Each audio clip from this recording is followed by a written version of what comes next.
Hi everyone, welcome to the YouTube channel. In this video, we will see how to fix Microsoft Authenticator app not working.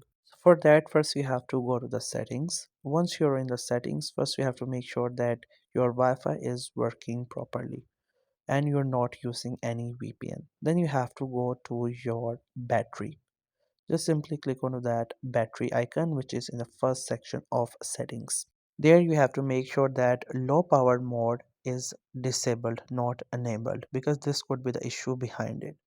Once it is done, then you just have to simply get back. This time you have to click onto this option, which is general, and then you have to click on iPhone storage, and from your storage apps you have to search for authenticator, and then you have to click on offload app.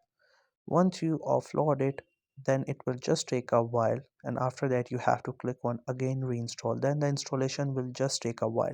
Once it gets back, now what you have to do is that you just have to simply get back to your home page of settings, and then you have to click on apps. Then from there you have to just simply search for authenticator. Once you find your authenticator app, you just have to simply click onto it. Once you click on authenticator, then you have to make sure that all the permissions are enabled. Whether it's background app refresh, cellular data, or if you get any other option, make sure everything is enabled. Once you enable up everything, the issue will be resolved. Now you just have to simply start using your Microsoft Authenticator app and everything will be fixed.